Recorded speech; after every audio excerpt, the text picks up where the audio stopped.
What's up, guys? Steven here today, and to continue the Cultivating Your Life Force series, I wanted to talk to you about the power of positivity and how it's kind of like receiving the golden key from the universe to unleash your wildest dreams. So I was actually having a conversation with someone recently on the way to Oklahoma. I took the train and I was chatting with someone, and we were essentially talking about how incredibly blessed we are to be living in today's day and age.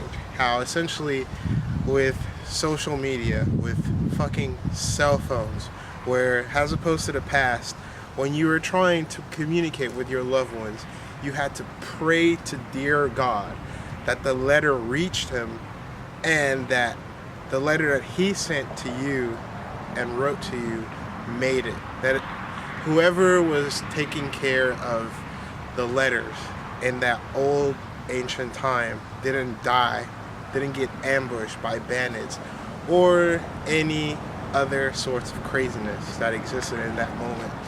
And so we were essentially just relishing on the fact that today, with today's day and age, with the digital medium, you're essentially able to do things that are just mind-blowing when you think about where we come from as far as society and technology.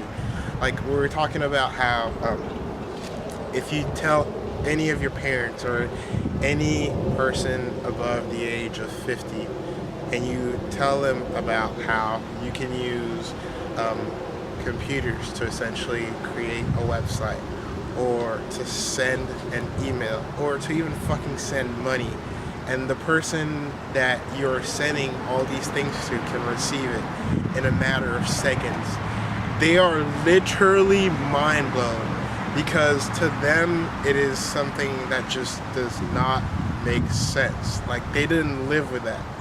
And so we're just kind of talking about how crazy it must seem for someone of that generation. And it got me to thinking about my journey, my journey with self-development, my journey essentially with learning how to cultivate my life force, how to be a better human being, learning how to become more centered and more grounded, and essentially consciously choosing which emotions I would like to express, as opposed to essentially being at the mercy of them. Or even when I was thinking about my entrepreneurial journey and like all the things and the time and the energy and effort I put in to cultivate skills that I can now monetize and create a living out of. When I think about my dating journey and all the adversity and rejections and trials and no's and get the fuck out, or fuck you, you're gay, you're lame, you're ugly, etc. All those things that I had to essentially go through to get to where I am today, it made me realize that the greatest factor of my success, when I compare it to essentially some of my peers, some of the other people I know who are also doing this thing, it is essentially my positivity. And what do I mean by that? It's the fact that even when someone is essentially telling me that I'm a piece of shit and that I don't matter, and instead of reacting to that and basically getting depressed and essentially being destroyed because my sense of identity that I had as the guy who was really good with XYZ got destroyed, or is not being validated by the external world, instead of just falling prey to that sadness and that feeling of I'm not enough, no, I'm never gonna make it, I'm never gonna do this right, I would just be like, fuck it, let's fucking go, this is fucking awesome. And I would just basically reframe it, and I'd be like, fuck yeah, another no, 1% stronger. And it was essentially always holding in mind that idea in Dragon Ball Z where as soon as you die, or the closer and closer you get closer to death, the stronger you become. Because that's essentially how all life, animals, human beings, any life form grows. They have to just go through so much adversity, so much challenges, so much hardship that it forces them to dig deeper within themselves. It forces them to basically go deeper into who they are and tap into more of that infinite potential and unleash it and essentially create awesomeness. If you think about it, this is how everything that we hold dear was made. I mean, I guarantee you the first person who came up with a cell phone probably went through a lot of shit. People were probably like, dude, what are you doing? Like, no one's ever gonna do this.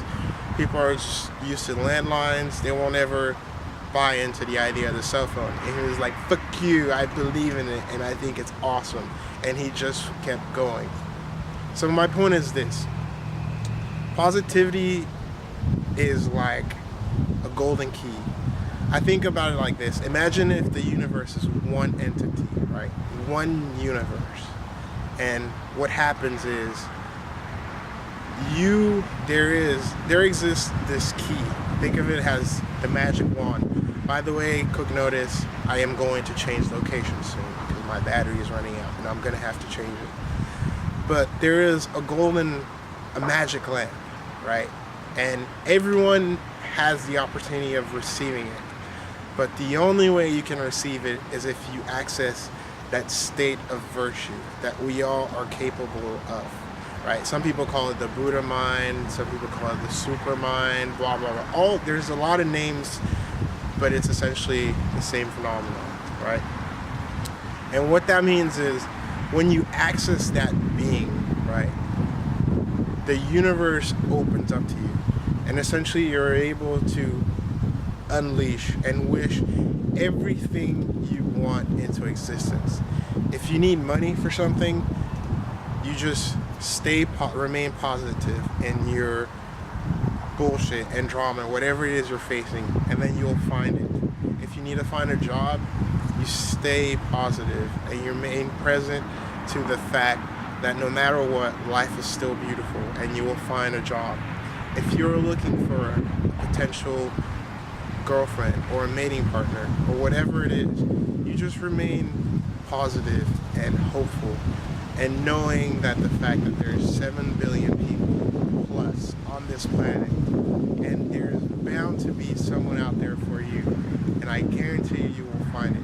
It is literally almost as if God, the universe, intelligent design, artificial intelligence, whatever you want to call it, says, man, look at this guy. He's so fucking awesome. Like, all this bullshit happens to him, and yet he's still smiling. Yet he still remains like that humble little child that I created him as. Fuck it, I'm going to give it to him. And it just grants you that. And it's almost like we live in like these two worlds that like they're right superimposed on each other. When you're in that virtuous state of mind, you truly believe that only the best can happen, right? You only see the good in people. You only see what is possible. When you're in that non-virtuous state of mind, when you're in that negative zone, when you're in that feeling of powerlessness, you literally feel like all that you have right now is all that they will ever be. You only think that opportunities are really scarce, as opposed to understanding that opportunities come in they come by the trillions, and they're abundant. They're in abundance. They're always going to be coming. There's always going to be a new opportunity around the corner. As opposed to thinking like that, you think that every single opportunity and chance you get, you need to seize onto it and grab it, even if it's not the right opportunity for you. And you essentially stop living in the moment. Stop living in it right now.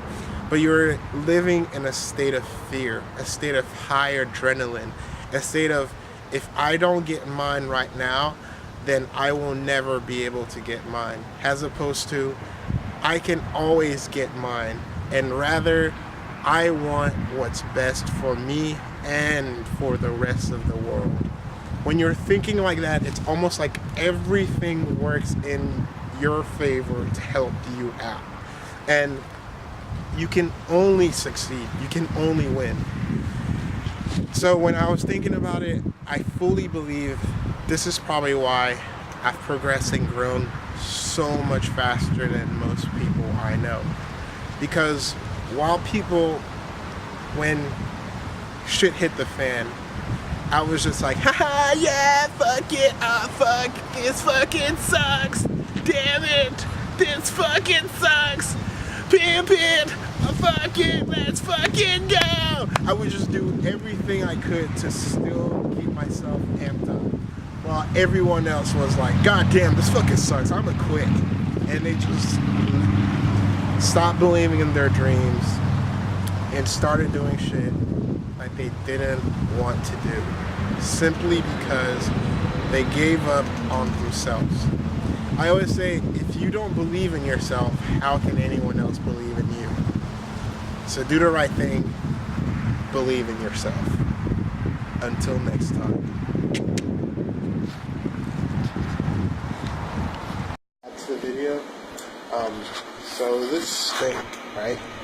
Because you saw how I mentioned essentially forgetting about whatever it is you're going through in that moment, right?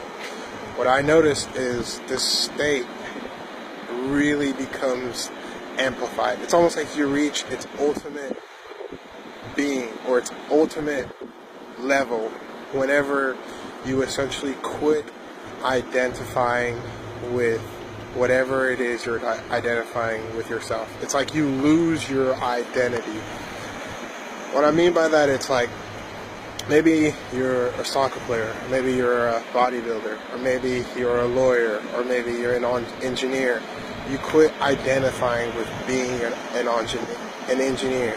What this means is now your levels of expression go beyond just the expressions of what a typical engineer or lawyer or soccer player or bodybuilder would be. Like, you go beyond that, so you can express yourself as anything.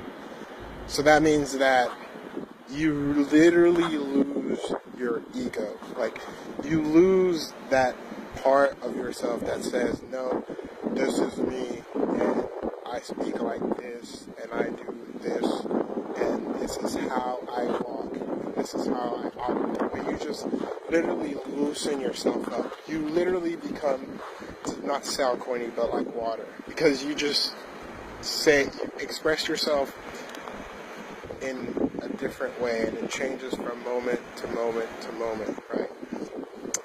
Also, something also I noticed is the moment I started being able to see myself in life, like in anything, whether it's like I see myself in the bird, right, flying, or bird, yeah. Okay, so I see myself in the birds flying, right, or I see myself in the tree swaying back ever so gently. In fact, I use that a lot when I'm skating. Like, whenever I start getting really down or in my head, I'm asking, man, I'm not landing something. I'm just like, I look at a tree for like a moment or two, and I notice how it just sways like ever so gently, and I'm like, oh yeah, that's how it is. Skate like a tree, and then I just, woo, and it just makes my riding so smooth. Little things like that are being able to even see yourself in the criminal, right, with a murderer. Being able to realize that the only thing that differentiates, or the difference between you and him, is just the choices, right? And the fact that he made that choice to commit a murder and you didn't. But that doesn't mean that you couldn't do that.